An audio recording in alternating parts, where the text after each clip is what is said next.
Welcome. Welcome. So Mr. Goenka is, of course, chairman at the Sanjiv Goenka Group, and he's no stranger to the conclave, but there are so many exciting new developments to discuss with him as he continues to be at the forefront of driving new businesses, change, pursuing his passion, and really giving an insight into how the Indian economy is shaping up and heading towards that multi-trillion mark. Thank you so much for joining us. It's a pleasure. So, Mr. Goenka, let me start off. You're one of the oldest standing business houses with legacy businesses that have been around for centuries. You know, it's a business house that has been there for 200 years with legacy businesses including CESC, Spencer's, Carbon Black. And now you're making this huge shift to the new era businesses, from IT to media, FMCG. What's driving this change from what you yourself have earlier referred to as government interventionist industries to non-government intervention-led industry? Well, frankly, legacy gives you a sense of values. It gives you a certain kind of convention. But all these values and conventions have to be used to move forward and not to bind you down. So we took a conscious decision a few years ago to move from government intervention-intensive businesses to new age businesses. And we started this journey with getting into BPO and IT-enabled services, then into FMCG, Ayurveda, and sports. So it's a totally different genre compared to what we did in the past. And we are now looking at chemicals in a very big way. So it's completely reprofiling the portfolio that we've had. Absolutely. And whether it be in the new age businesses or even in the kind of experience you've had, let's take a look at a shorter time span of the last 10 years. How would you say the economic landscape has changed? Where you're seeing a more conducive scenario for entrepreneurs, or is it a more challenging scenario for entrepreneurs? You know, I must say this, and I say this in all sincerity. The government led by Narendra Modi has made it possible for entrepreneurs, for industry, to think big, to work without any challenges. The ease of doing business is fantastic. The sheer vision, the scale of the repositioning, of reimagining that the Prime Minister and the Home Minister bring to the table is unparalleled. And I think it gives us that inspiration, it gives each one of us in industry that inspiration to not only move ahead, but to reset our scale and to look at the world as a market and to try and see how one can get into global leadership, if not at least globally competitive positions. Global is the word, and we'll of course get to hear from both those big voices setting the agenda for the Indian economy here at the conclave itself. But talking about scale, and I want to get further into FMCG on account of that, in your vision of scale, because when you first chose to enter this particular industry, there were a lot of questions from market analysts wondering why an industry like FMCG, which is already crowded, where the margins are thin, why would an industry house like yours choose to enter this segment? It was something that was actually recommended by McKinsey. Okay. And so it was not based on whims and fancies. European guilt-free snacking didn't exist in India. And so to that extent, it was a pioneering effort. But I must confess that it's been a difficult journey. And it's not exactly the easiest journey. We've now, from guilt-free snacking, we've got into Indian ethnic snacks, to personal care, and you will see a few more products.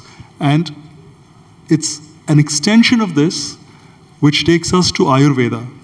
And we are now looking at Ayurveda in a new age version, in a modern version, in an easy to consume version, in a form, in a format that the world understands and relates to. Mr. Goenka, I don't think anything you do is at a whim. You've always been an entrepreneur that's talked about the sustainability of business, looked at cash flow, valuation, not been one for debt, and that's always held you in good stead.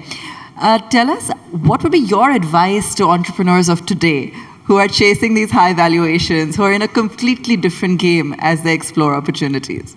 Well, they are so much more successful, so I think I should be taking advice from them, not the other way around. Okay, that was a good dodge. It will circle back to that. But, okay, an entrepreneur out there that you perhaps admire, old economy, new economy, someone whose acumen or achievement you have found has been, something that you look up to and you would also like to follow. Any entrepreneur that comes to mind? Mukesh Ambani. All right, Mukesh Ambani. And why? Yeah, I know, but I want to hear it from you. So many reasons. But his skill in execution, his vision of scale, his vision of perfection, his compassion, his ability to reach out to people. I can go on, and I don't think too many people from India can even dare to think like him. But even if we get to a fraction, we would have done very well.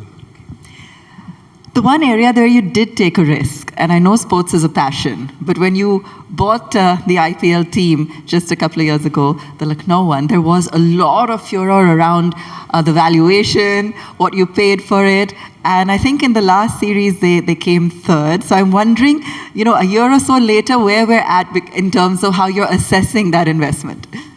I didn't think it was a risk. I was fairly convinced, and I remember Rahul grilling me for 20 minutes on a show on the valuations and why I bid what I did. I think subsequent events have just validated to the rest of the world my numbers.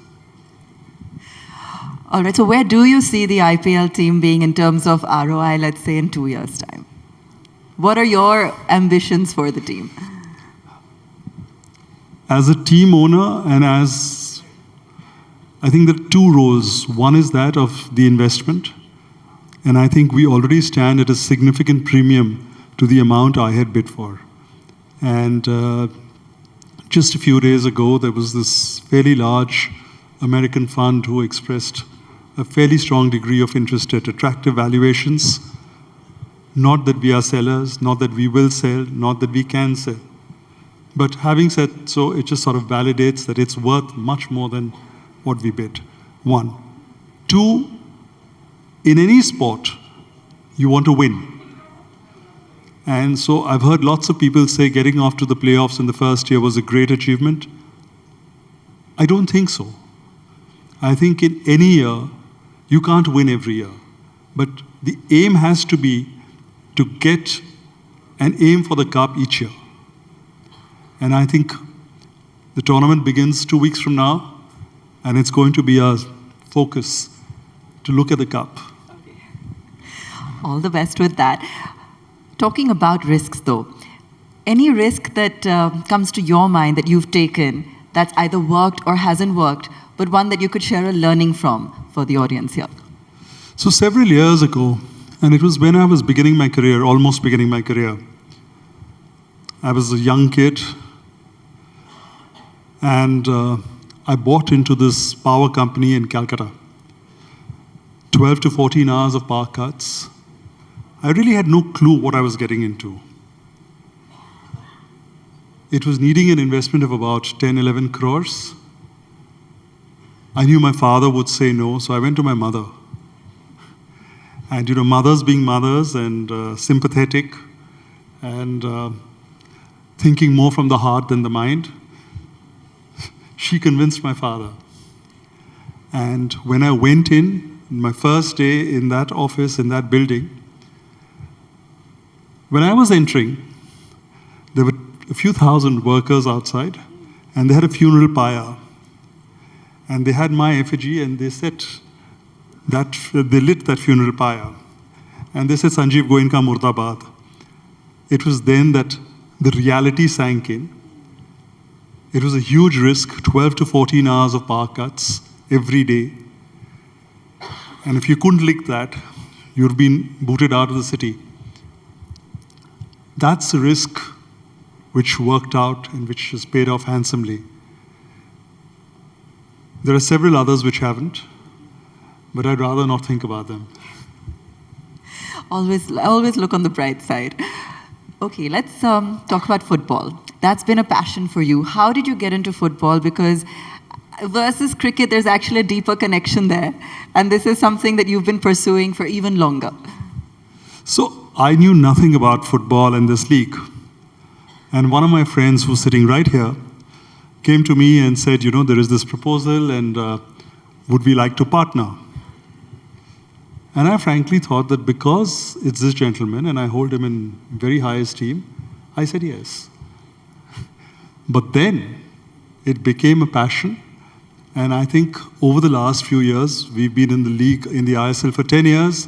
Out of 10 years, we've got to the playoffs 8 times. Tomorrow is our 5th final. We have won 3 titles. Hopefully tomorrow will be the 4th.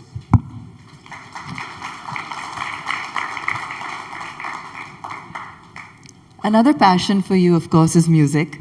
Saregama is a legacy business, of course. Part of that also was Carva, where, when we saw surprising success with some of those, legendary songs. You also knew the singers very well, Rafi, Kishore, Lata. Which are some of your favorite melodies? I'm not sure if you're going to be singing for us, but which would be your favorite melodies? I'm not as melodious as Anil Agarwal, so I'm not even going to try. But yes, Lataji was a great friend of my mother's. And we grew up seeing in her an aunt. And she would stay at our home in Calcutta. And so we've heard her doing riyaz, we've heard her just sitting and humming. My daughter, who now runs Saregama, is sitting here. And she was 4 years or 5 years. And Lataji took her through this journey of Jack and Jill went up the hill, and for 1 hour she was doing nursery rhymes with her. I actually wish we had those recordings. But for me, some of my favorite songs and some things that I listen to virtually every week, if not more frequently, are the songs of Aradhana.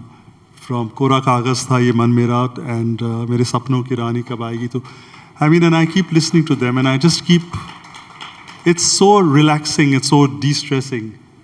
And Kishore, Lata, I think the duets are absolutely fantastic. Nostalgia. And your other passion, of course, is cooking. And this one was new to me. I didn't know too much about this. But what do you treat your family to at home and how often?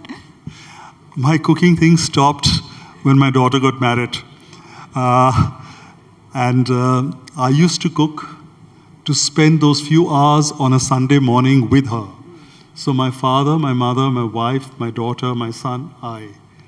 It was just family bonding time. And they were the only people who wouldn't judge me. What I cooked was trash. And they still, out of affection, ate it. So for me, those were very special moments. Those were moments that I treasure. And once she got married and moved to Delhi, I stopped cooking. All right. I think that's an invite to come back home more regularly. So, as an entrepreneur who's, really built, a business house over the last many years, a sustainable legacy, how would you today view value creation? What would be the kind of advice that you could give to young entrepreneurs? Because today, one huge change is that everybody wants to be an entrepreneur. They want to create something, and they feel that they can. What would be your advice to them on how to pursue their ideas, build businesses, and build sustainable businesses? Some of the highest value creators have actually hit upon very simple ideas. It's fundamentally, if you see, it's all easier to consume. It's all in the space of easy to use. Call it whatever you might. So whether it's, yes, you can say it's sustainable, it's energy efficient, it's environment friendly, but it's all things which are easy to consume. So if you look at the mobile phones, they become so much easier to consume, and one instrument gives you almost everything. So it's about actually ease of living or ease of consuming. And I think that is where the highest value creation happens. So that is why when I talk of Ayurveda, we are looking at how do we make Ayurveda and deliver Ayurveda in a form that's easy to consume. Do you feel that there is a global opportunity here? And what are the steps it's going to take to get there? We all talk about it a lot, and we hear that even, from the Prime Minister himself. His vision is to have a far more reaching impact for India and the global economy. But what are the steps to actually making that happen? Several. I think to begin with, we don't have enough data of proven successes, and that's vital. Second, the form of consumption of Ayurveda is almost innovative. So you take a powder, you add honey to it, then you stir it, then you don't take something for another 30 minutes after that, etc., etc., etc. It's cumbersome. So how do you make it easy to consume? How do you get the world to relate to those products? So for example, we've launched Chyawanprash in the form of gummies. The world is familiar with it. We've launched Chyawanprash in the form of toffees. We've gone in for a diabetic range of Ayurveda products. And there are lots of research going on different products. So the technology is there, the formulation is there. How do you deliver it in a manner that is easy to consume? And that gives you the confidence that consuming this is going to either increase your wellness or cure you of certain ailments or whatever. And I think it is the credibility, the track record, and the ease of consumption. These are the three key factors. We have seen quite a remarkable pace of growth, for the new lines of businesses in the last 2-3 years. What is the kind of top line, even if not numbers, the kind of hyper growth that you're anticipating with this venture? I wouldn't really like to publicly give a number, but we have our own internal targets. And it's a struggle with our team because they think they're far too ambitious. But I don't believe they are. So. All right. But you're looking at, if in this, okay, no numbers, not even a ballpark, like 10, if not a percentage, 10x, 20x, or, the base is low. Yeah. So a 10x, 20x is not good enough. It'll have to be much more. Much higher. Okay, so no numbers on that. Okay, in terms of the kind of challenges, though, to building some of these new businesses, share that with us because there will be some insights and learning there as well for others who are in the same field. To begin with, they guzzle capital. Yeah. Secondly, I think it's about communicating to the people about the advantages of these products, which are legacy products, which are old products, which have been proven for centuries, but data has not been captured to show their efficacy. And people have always viewed it as a means of last resort. When nothing else works, you go to this. So change the mindset from the last resort to something that I would actively consider. And I think that is a transition that we have to make. Once we do that, the rest will follow easily. Okay. Are you an active user and follower of these practices? I have now begun to do it. Okay. I wasn't earlier. And are we seeing results? Are you feeling the results? I'm very happy with what I'm consuming. Okay. In terms of in terms of the kind of awareness building campaigns, you've got Virat Kohli on board as well. A lot of attention being given to drive home this messaging. Anything else exciting coming up because you're talking about all these new launches? Anything that you can share with us? New launches, new products, I think is becoming a way of life for us. So in terms of personal care, there are lots of new products which are getting launched, all of which are completely natural and paraben-free and blah, blah, blah. In terms of ethnic snacks, we've launched a range which is 40% lower on fats and calories as compared to anything else that exists. In terms of Ayurveda, I've already spoken a lot. In terms of music, you will see a lot of innovation going on. I don't think we are ready to announce them yet, another 2-3 months. Karma was the first major innovation that we did, and it's been a resounding success. But yes, there is more on the way for sure. You have so many multiple businesses, multiple hats. Is it difficult to choose a favorite sometimes? If I had to ask you to choose a favorite or one that you spend most time on? If you have more than one child, can you choose a favorite? All right. But where do you enjoy spending most of your time right now? It depends upon the situation, and there is no fixed area where I'm spending most of my time. Sometimes it's, in fact, most often it's situation-led or demand-led. So sometimes it's where you have the biggest problems. Sometimes it's where you believe that you need a lot of intervention to drive pace of growth. Sometimes it's just situation-led.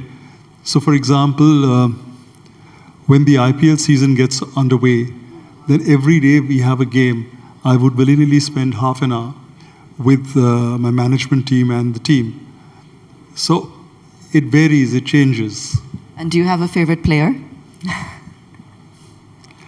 My favorite player is not in my team. Who is the favorite player? I'm sure the cricket buffs already know this, but it's new to me. I'm not answering that.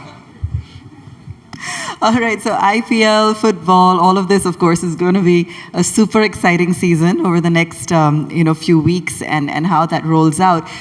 We're also looking forward to hearing the Prime Minister as well as the Home Minister here at the Conclave. And I must ask you, just in terms of where you see India on the global map over the next few years, its dominance, its influence, and as a robust economy, particularly at a time when we're seeing so much uncertainty around the globe. It fills my heart with pride to see when the world around us is crumbling, India is actually standing up and doing well.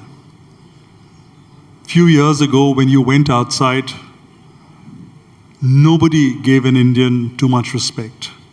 Today, when you go and you say, I'm from India, you are given respect. So I think Modi ji has taught the world to respect India. So I think that's a huge achievement, which maybe 65 years or 68 years of independence prior to Modi ji did not succeed in doing. Second is, India is becoming a true world manufacturing hub. 3, India is becoming the world's talent hub. 4, I think they are very clearly working towards building infrastructure, which makes India a wonderful place to live in, work in. They're easing rules, simplifying them, and making the ease of doing business even greater. So all in all, I think what this government has done and what they've provided us is a phenomenal opportunity. It's for each one of us to not only commend them, but to take advantage, to go ahead and implement this vision, to actually make sure that corporate India comes forward, puts its best foot forward, invests, and delivers. Absolutely. Invest, whether it be CapEx, whether it be in new businesses, entrepreneurs, and coming back to that, if you are looking at a next generation of entrepreneurs, Mr. Goenka, would it be an individual, a profile, an industry? Would you stay away from tech? How would you look at investing in the next generation? So we've started a venture capital fund. It's a small one at this point in time. And we started with investments in FMCG companies, and not startups, but second phase startups. We made some 9 or 10 investments. And from the time we invested first to now, all the companies that we invested in are trading at about 4 to 5x the values that we sort of invested in. It's a very strong professional team which is handling this. We are now going to get, so far we've not looked at funds from outside, but we will now go out and accept funds from others, because we are confident that we've cracked the ability to make this succeed. We will also be launching a green energy venture capital fund. So that is going to be our next venture. We haven't spoken about it, so this is actually the first time we're talking about it. And we will be launching this in the next couple of months, actually. That's very exciting. Are you going to give me the size of the fund? Some numbers. I think I've given you, this is the first time I'm making this announcement, so that's with you. But this is something that my son is handling, so he will announce the greater details. But I think we're still about 2 months away. Okay, super exciting green energy venture capital fund being announced by the Sanjiv Goenka Group, and waiting for further announcements for that. You've heard it first right here at the India Today Conclave. And with that, a big round of applause for Mr. Goenka. Thank you so much for sharing details across your businesses, sports, and varied other developments. It was fantastic speaking to you. It's been a privilege, and huge thanks to Arun and Kali and Rekha. It's an honor being here always. Thank you. Ladies and gentlemen, please raise a warm applause for Mr. Goenka as I call upon Harshvardhan Neotia, Chairman Ambuja Neotia Group, to come on stage and present a small token of our appreciation to Mr. Goenka, Chairman RPSG Group. Do put your hands together, ladies and gentlemen. An engaging session there.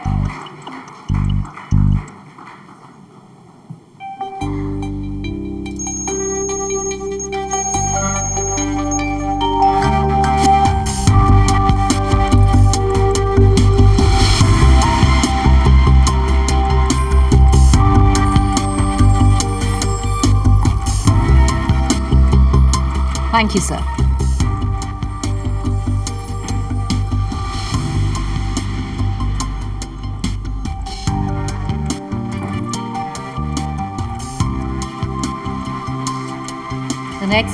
The next session's one for